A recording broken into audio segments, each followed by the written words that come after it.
those who are entitled to zakah. The upright Islamic legislation did not leave us without any detailed explanation of how to spend zakah, as Allah specified the categories of those who are entitled to zakah, as He says, as-sadaqah or zakah are only for the fuqara, meaning the poor, and the masakeen, meaning the needy, those employed to collect the zakah, those whose hearts are inclined towards Islam, to free captives, and for those in debt, for Allah's cause, that is, for those fighting in holy battles, and for the wayfarer, that is, a traveler who is cut off from everything.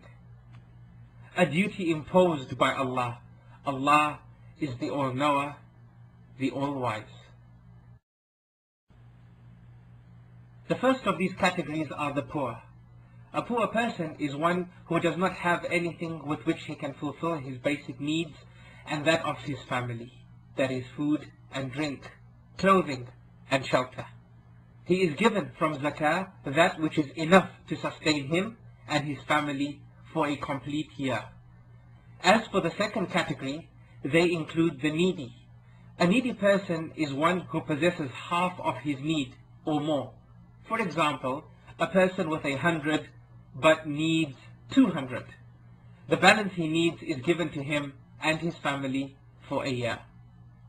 The third category refers to the administrators who have been appointed by the authorities to gather and distribute zakah. And the fourth category is represented by those whose hearts are inclined towards Islam and the Muslims. These are respected leaders for whom it is hoped by giving them zakah that they will either accept Islam, refrain from evil, have their faith strengthened, that is, if they are already Muslims, or defend the Muslims against an enemy.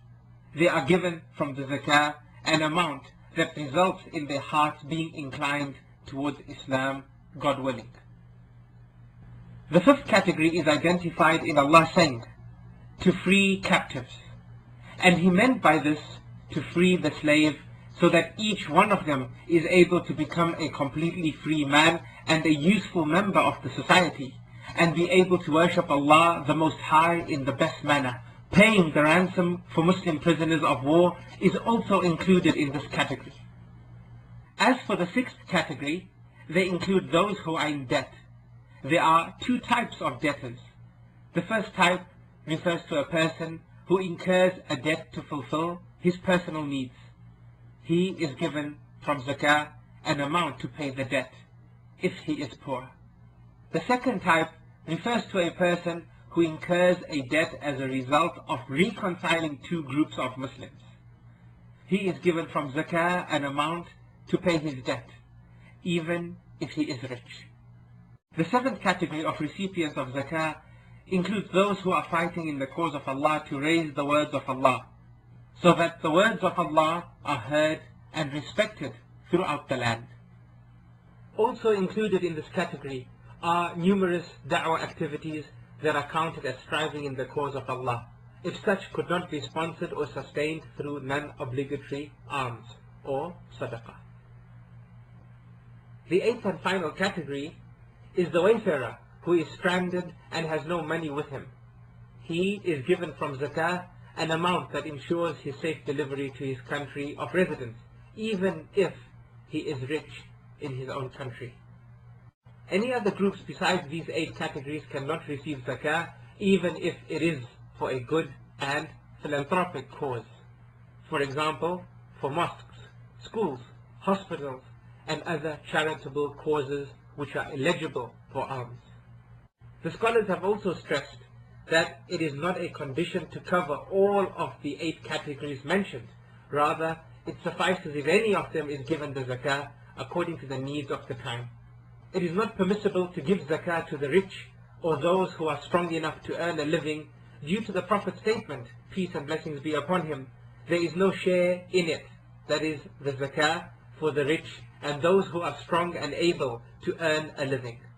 Similarly, it is not permissible to pay zakah to one's parents, grandparents, etc., or children and grandchildren, etc., and also wives, as they are all those whom a Muslim is obliged to support financially.